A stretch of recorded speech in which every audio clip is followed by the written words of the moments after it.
este é o Conexão. Imagine um movimento cultural e social em que a ancestralidade africana é valorizada e a tecnologia é fundamental. Uma onda que esbarra na moda, na estética, na música, no cinema. Você consegue imaginar algo tão potente assim? Pois isso existe e é o afrofuturismo. Se você nunca ouviu falar, a gente vai te dar um intensivão agora de 25 minutos para você entender que negócio é esse. Quem vai me ajudar? A Morena Mariá, que é criadora de conteúdo na Afrofutura, e o Fábio Cabral, que é escritor afrofuturista também. Gente, eu estou muito feliz de ter vocês aqui para a gente falar sobre esse assunto que, entre a maioria das pessoas negras, já é um assunto que a gente já conversa, mas talvez entre os não negros há pessoas que ainda não conheçam, e é um movimento tão potente, tão bonito, que precisa ser falado mesmo, precisa ser conversado. Então eu queria começar do começo. Morena, me explica assim, onde é que começa esse movimento? Não é de agora, né? Não é uma novidade, né? Não, não é uma novidade. Na verdade, é um movimento que já acontece culturalmente, né, de várias maneiras, em várias áreas, e durante muito tempo esteve, de uma certa forma, espraiado por todas as artes e tudo mais. E aí, na década de 90, um intelectual norte-americano conceituou afrofuturismo, e aí, a partir disso, reuniu todas essas manifestações artísticas e culturais num mesmo guarda-chuva, digamos assim, de um movimento estético, político e que tem várias nuances e facetas. E aí, a partir disso, a gente começou a identificar essa tendência artística, cultural, nesse cenário negro no mundo. A gente tem um nome que é muito importante e parece que é um pontapé inicial, assim, performático, né? Que é o Sun Ra. Ele era um cantor performer também, né? E era de jazz, né? Engraçado pensar nisso. A gente tem até as imagens dele, olha que pessoa, assim, a questão estética no afrofuturismo é muito importante, né, Morena? É muito importante. E o Sun Ra, ele tinha uma coisa que não era só sobre a arte, mas ele se posicionava como um homem que não era daqui, né? Ele dizia que ele não era da Terra, ele veio de um outro planeta. Ele tinha um discurso bastante interessante para além da arte que ele produzia. Então, ele é uma figura bastante inspiradora. E é bonito de ver tanto as fotos quanto os vídeos dele. Ô, Fábio, o afrofuturismo, ele busca quebrar alguns paradigmas, assim, no momento em que ele apresenta elementos africanos, culturas africanas, de um jeito que deveria ser feito, assim, com muito respeito, com muita admiração? A gente pega, por exemplo, né, pegando ainda a carona aí do Sun Ra, né, ele é um profissional, né, ele é um multi-instrumentista, né, principalmente na linha do jazz, mas a questão que chama mais atenção é isso que a Morena falou, né, que ele, em algum momento, né, ele rejeitou o nome civil dele, né, de Hernan Paul Blount, né, falou, não, essa figura morreu, né, eu sou um homem de Saturno, né, eu sou o deus da raça. Eu vou levar, né, a minha raça, né, para um lugar onde eles não sejam mais, né, oprimidos e massacrados, né? É por isso que ele fala space is the place, né? Então, acho que a partir desse ponto inicial, né, o afrofuturismo traz essa perspectiva, né, essa perspectiva utópica, né? É ao contrário do que a gente vê na ficção científica padrão, né? Porque a ficção científica padrão, ela tem essa suposta perspectiva de inovação, né? Mas o que a gente vê nas narrativas de ficção científica, né, são sempre as mesmas histórias, né, sobre os mesmos tipos de personagens, da mesma cor, do mesmo gênero, da mesma orientação sexual, né? E aí tem vários profissionais que falam sobre isso, principalmente na questão da distopia, que está tão em moda, né? Quando você vê aí, né, livros, filmes, cinemas, né, você vê lá aqueles jovens, né, jovens clarinhos, de olhos claros, né, vivendo aventuras sinistras no mundo distópico. Mas se a gente pegar a partir da perspectiva negra, né, a gente já vive uma distopia. Né? Enquanto a gente fica, né, perseguindo essas narrativas que falam sobre destruição do mundo, da perspectiva africana, a gente pode dizer que o mundo já acabou, né? No momento em que começou a haver, né, o tráfico negreiro, né? Começaram a levar os primeiros seres humanos escravizados, né? Retirados, né? Do seu mundo, né? Da sua perspectiva, né? E reduzidos a animais, a coisas. Né? E é uma tentativa até de colocar um raciocínio sem esse colonialismo mesmo, que muitas vezes é o que a gente fica só reproduzindo, sem pensar que lá em África, antes deles serem raptados, tirados de lá, sequestrados, eles eram pessoas com vidas comuns, muitos eram reis, rainhas, e que tinham suas histórias, né? Acho que o afrofuturismo talvez venha chamar atenção para isso também, né, Fábio? A grande sacada do afrofuturismo, né, pegando carona na questão da... Carona não, né, no sentido de sendo orientado, né, pela afrocentricidade, por exemplo, né, ou pelo panafricanismo, né, trazer essa questão de que a África, né, produz coisas, né, produz algo, né, na verdade, trazendo até na perspectiva do Cheikh Anta Diop, né, ele traz, né, que é o maior cientista do século XX, né, um senegalês, né, ele comprovou cientificamente, né, usando as leis do Ocidente, né, que tudo que a gente conhece hoje por filosofia, ciência, arte, espiritualidade e literatura, né, foi criado primeiro por negros africanos no Vale do Nilo, né, e depois se espalhou pelo mundo. Né? Quando ele trouxe essa perspectiva, obviamente, foi super contestado, né?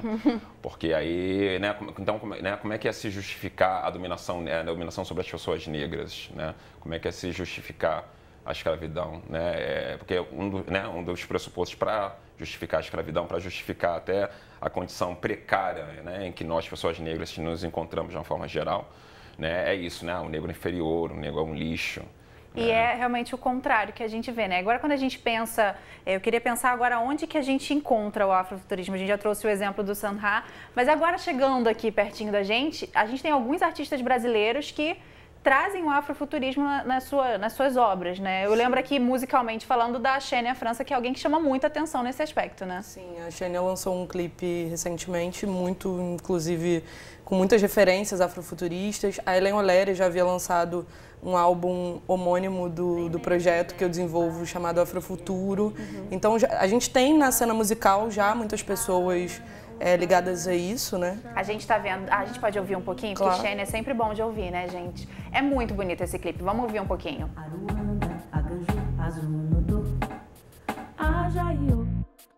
Palavra véia, longe da onomatopeia, de tapar o sol com a peneira.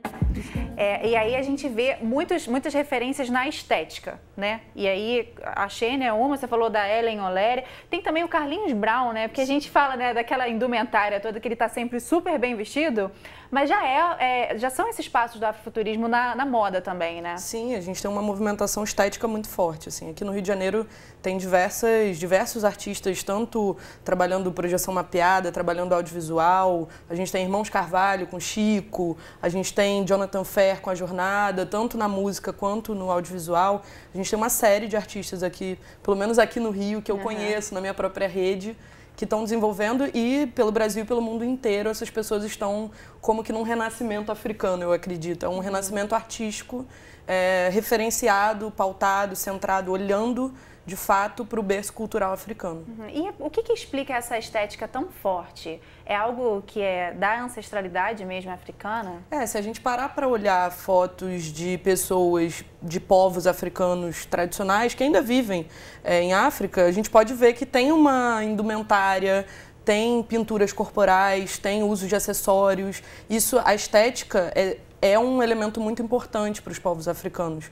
Isso é muito nítido, por exemplo, na arte das mulheres Ndembele, que usam roupas muito coloridas, usam anéis nos pescoços. Então, a gente pode perceber que esse é um traço cultural africano muito importante, tanto na arte quanto na moda, no nosso comportamento mesmo. E, Fábio, você acredita que talvez a internet tenha ajudado a nós pessoas pretas, a valorizar um pouco mais essa parte estética também? Porque hoje a gente vê o que tem de menina e menino se exaltando na internet enquanto pessoas pretas, assim, e enxergando a própria beleza. É muito maior esse movimento agora, né? A questão da internet, na verdade, possibilita da gente Apesar da gente saber que você não gosta muito de redes sociais, é uma verdade. A gente que gosta, a gente está lá vendo, Fábio. Porque assim, na verdade, a internet surge com uma força muito grande. A Itasha Omak, né, que escreveu o livro Afrofuturism, né, The World of Black Sci-Fi and Fantasy Culture, né, um livro ótimo, né, lançado em 2013. Da hora, né, da hora esse livro. E ela traz muito essa questão da internet, como a internet, né, é uma ferramenta muito útil, na verdade, né, para a gente se libertar, né, de conseguir mostrar outras narrativas além da narrativa padrão, né, que é mostrada até hoje, né? A gente vê aí novelas, né, de famosas emissoras, né, são sempre os mesmos personagens, sempre o mesmo tipo, sempre as mesmas histórias, né? E quando a pessoa negra aparece, é sempre da mesma forma, né? Estereotipado, ladrão, bandido, safado, isso aí, né? E a internet, né, as redes sociais possibilitam, né, que as pessoas possam, né, criar a sua própria agenda, né, mostrar a sua própria agenda, mostrar a sua cara, né? E como a Morena falou, a questão da estética é muito importante porque a estética que é imposta, né, que é mostrada, né, é sempre a estética padronizada, europeia. Né? A gente nem precisa ir muito longe na África, não. A gente vê, né, em casa de candomblé, né? A gente vê como as roupas, as indumentárias, né, que, né, a gente que é candomblessista, a gente usa, né? A roupa que os orixás manifestados usam, né? É sempre muito forte. Né? E é sempre muito bonito, muito arrumado, sim, né? E a gente está vendo algumas imagens que facilmente você encontra na internet de pessoas que têm justamente essa referência aí quando a gente pensa na moda, né? E são referências muito bonitas. A Carol Conká tem feito um trabalho também, além da moda, que ela sempre se destaca, também na música, né? Os clipes dela também tem algumas referências afrofuturistas e é tudo muito bonito mesmo. Eu fico sempre olhando, pensando, gente, esse bom gosto aí a gente tem que dar um jeito de pegar para nós, né?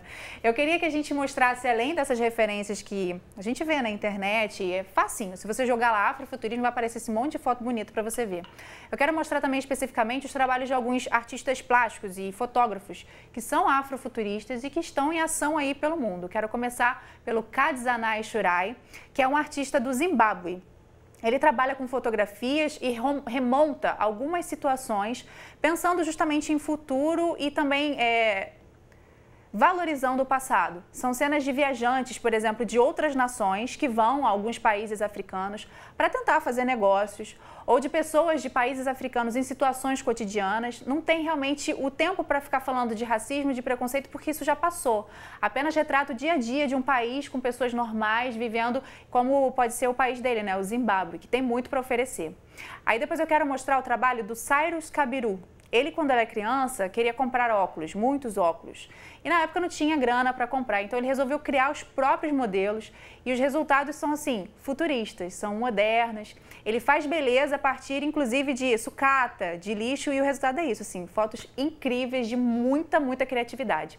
Para terminar, eu quero citar uma menina também, uma mana, que é a Lina Victor, que é britânica liberiana. O trabalho dela é bem estético também, conta com algumas estampas e a referência dela é bastante egípcia. São andícaras que a gente vê e são obras que chamam muita atenção.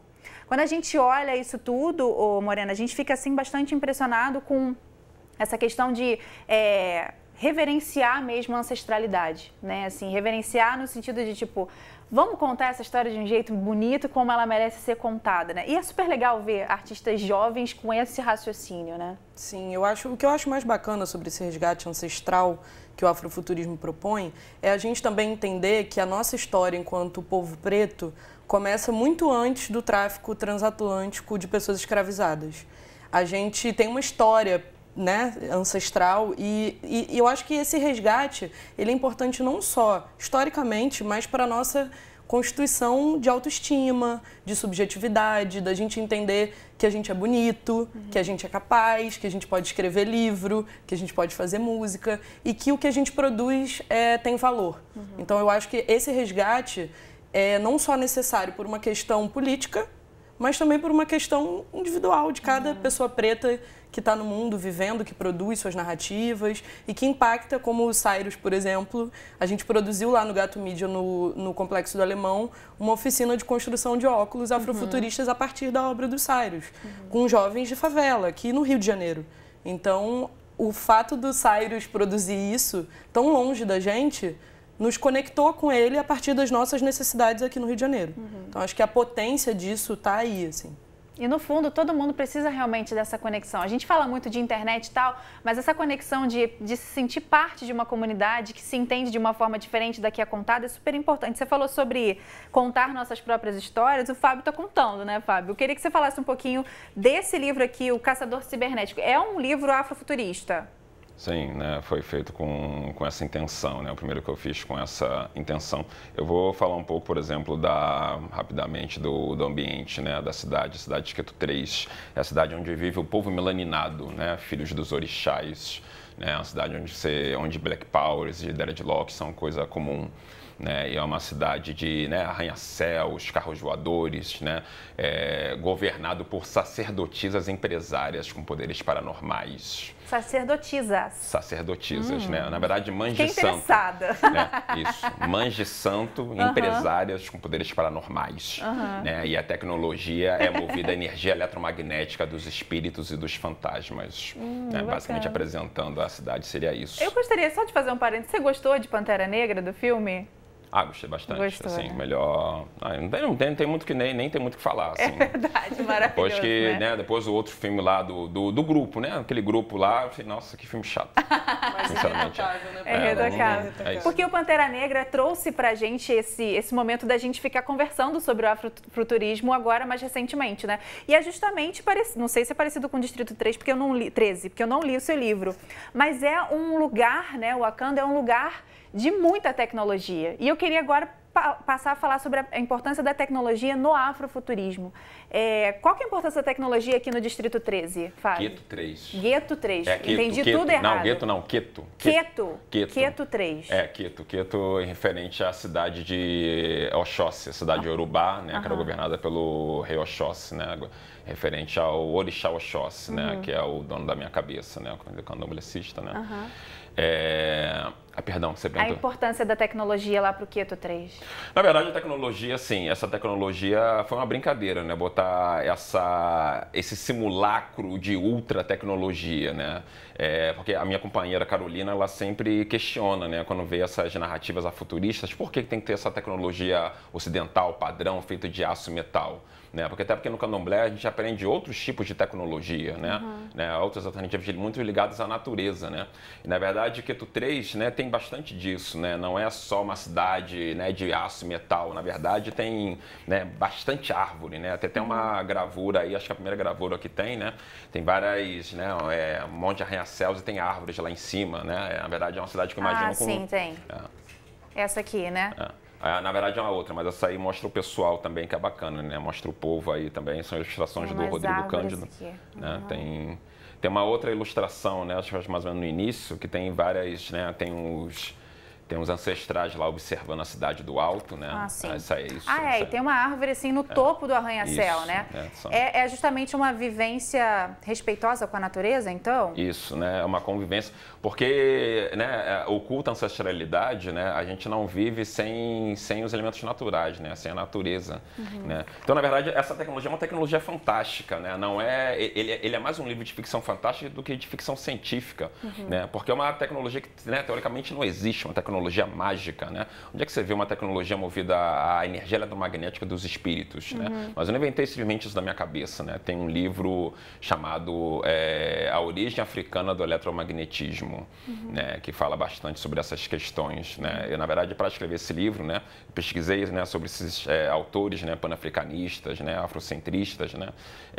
E escrevi também basicamente a partir da minha própria vivência, né, como homem negro, né, candomblessista, né, que sempre gostou de videogame, de gibi, né? E a partir, né, de todos esses estudos, essas vivências, né, a vivência do candomblé tem sido fundamental para criar essa história. Na verdade, eu vejo o afrofuturismo, né, a partir das narrativas que eu crio, né? Quando surgiu a palavra futurismo para mim, eu não perguntei, o que é isso? Eu perguntei que novas narrativas eu poderia criar a partir disso, né? Então, quando eu tomei conhecimento dessa palavra, né, afuturismo, né, mas por volta de 2014, né, aí eu comecei a escrever o Caçador Cibernético, né? Mas a gente está vendo que a sua narrativa é da tecnologia fantástica, mas no afrofuturismo é a tecnologia mesmo, você toma posse da tecnologia que a gente tem mesmo. Eu acho que também. Eu acho que uma coisa não exclui a outra, mas o que eu percebo como uma narrativa futurista, afrofuturista, é que a gente vê um processo evolutivo da tecnologia muito acelerado.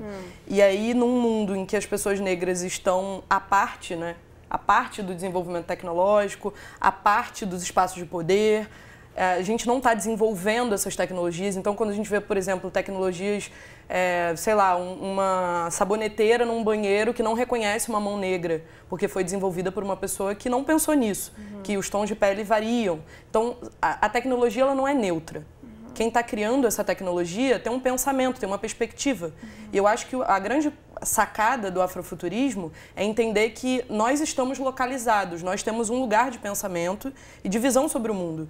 Até a nossa tecnologia pode ser olhada a partir de África, a partir de nós, a partir do nosso berço cultural. Então, acho que o link bacana que a gente pode fazer entre afrofuturismo e tecnologia é entender qual é a nossa perspectiva de tecnologia. Que tipo de tecnologia a gente quer desenvolver, que tipo de tecnologia ancestral, como o Fábio falou, a gente quer recuperar, trazer de volta. Então, por exemplo, cuidado com ervas, todas essas... Isso são tecnologias ancestrais e que foram se perdendo ao longo do tempo. Então, que tipo de tecnologia a gente quer, sobre a qual a gente quer falar? E esse conhecimento, vocês acham que, Fábio, eu gostaria de ouvir a opinião dos dois, na verdade, para essa pergunta, essa questão afrofuturista, esse pensamento, esse raciocínio, pode ser utilizado, por exemplo, em salas de aula, né? Porque, por exemplo, se você leva um aluno para assistir um Pantera Negra, né, você pode abrir uma série de debates com ele. Mas você pode colocar essa questão afrofuturismo dentro de sala de aula para implementar currículos escolares antirracistas?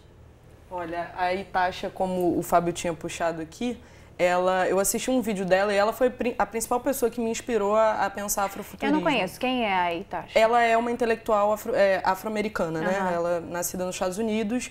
E aí ela tem um vídeo dela onde ela começa contando que ela foi para a escola e perguntou aos alunos o que eles gostariam de ver no futuro e o que eles não gostariam de ver. E isso me suscitou algo muito poderoso. E aí, a partir disso, eu comecei a escrever textos no Afrofuturo e o meu desafio para 2019 é transformar isso numa metodologia e tornar isso uma reflexão presente nas escolas, porque eu acho que a gente entender o que a gente quer para o futuro, quem a gente é, onde a gente está, é fundamental no processo educacional. Sem isso, se a gente não tem essa capacidade de refletir sobre o lugar que a gente ocupa, fica muito difícil educar e educar criticamente. E sonhar também, eu fico pensando nisso, né? Quando a gente pensa lá no futuro, vamos pensar numa sociedade distópica, como é que a gente vai sonhar se a gente não se enxerga nessa sociedade? Você acha que o afrofuturismo ele pode ser uma ferramenta para educadores? Tem um escritor, Samuel Delany, né, que é considerado um dos pilares, né, do afrofuturismo. Tem uma frase dele bem bacana que ele diz o seguinte, né, todo povo precisa de imagens do amanhã e nosso povo precisa mais do que a maioria. Né? Só tendo uma imagem concreta, né, de futuro, né, mas na verdade a imagem de futuro a partir do passado, né, você consegue se enxergar, né, no futuro. Uma das definições, né, que eu escrevo sobre o afrofuturismo é que o afrofuturismo seria fundamentar uma nova identidade de futuro, né, a partir do passado de ciência, tecnologia, espiritualidade e arte, né, nascida no Vale do Nilo. Né? E tem uma outra definição que eu gosto de dar, que o afrofuturismo, né, é esse movimento de recriar o passado que nos foi negado, transformar o presente que nos é imposto e projetar um novo futuro através da nossa própria ótica. Né? Uma definição que eu gosto bastante, até no livro lá do Lázaro Ramos, Na Minha Pele, eu fiquei bem surpreso, né, quando saiu essa definição. O que isso ela significa para a gente? Né? A pessoa negra está fora do que é considerado padrão. Por quê? Porque a gente vive um mundo antinegro, a gente vive um mundo antinegritude. Então, né, a jovem negro, né, não tem perspectiva de futuro, porque ele não se vê. Né? Ele não tem orgulho de si próprio, ele não tem orgulho da sua ancestralidade. Né? Teve uma reportagem que saiu no jornal sobre um rapaz, né, que tinha fugido de casa, estava vendendo bala na rua. E aí ele entrou naquele programa de assistir o filme Pantera Negra. Quando ele assistiu o filme, ele falou o seguinte, né, deu reportagem para o jornal. Então, o Pantera Negra teve dificuldade porque o pai dele morreu, mas como ele tinha estudo, né, ele venceu. Então, vou voltar a estudar e vou ser bombeiro para salvar pessoas. Né? Ele voltou a estudar, ganhou bolsa e ele foi visitar lá o Corpo dos Bombeiros lá com convite. Né? Então, levar o afuturismo para as escolas, né? Levar livros afuturistas é fundamental. Né? É fundamental para educar nossas crianças, né? Para mostrar uma outra perspectiva, né? Mostrar uma outra possibilidade, mostrar uma outra lógica, né? A lógica que nos é negada. Né? Com certeza, essa possibilidade, isso que você está falando, essa possibilidade de sonhar, né? de pensar novamente, pensar no seu futuro, não num futuro tão distante, mas no seu futuro é realmente o que a escola precisa fazer e precisa fazer por todos os alunos, né? Isso que eu acho que é super importante. Eu queria, antes de encerrar, porque já chegamos aos 25 minutos, mostrar as redes sociais desses nossos colegas para você pegar mais referências. Queria começar pelo Fale Afrofuturo, que é a rede social onde a Morena produz conteúdo e, assim, é só você seguir lá que você vai saber muitas coisas. O Fábio Cabral também tem um Medium, não, desculpa, é um blog? É um blog, um blog mesmo. Eu tenho a rede social do Fábio Cabral aí, onde você também consegue chegar através daqui. Dá pra gente chegar no seu blog também, né, ô Fábio? Você usa esse Instagram aí, né, Fábio? Por favor. Não, eu uso, posto umas coisas aí, mas o Instagram é mais pessoal, né? Tem a foto aí, por exemplo, aí da oficina de escrita, né? Oficina de escrita legal. Criativa Afrofuturista, né? Que eu dou junto com a minha companheira ali embaixo, ali, a foto ali embaixo ali. Esse aqui de baixo. Que tem a tela ali, ó. Tem a tela aí no meio aí. Não, a outra. Tem a tela. Dá pra você saber mais coisas, então, e descobrir mais através dessas pessoas sobre o afrofuturismo. Eu quero muito agradecer a participação de vocês. Esse foi só um pontapé inicial aqui no Conexão. A gente vai voltar a falar sobre esse assunto, viu? Mas muito obrigada por terem vindo aqui e voltem sempre, viu? De verdade. A você de casa, obrigada pela sua companhia. Se você quiser rever essa e outras entrevistas, é só acessar o futuraplay.org. Um beijo e até a próxima.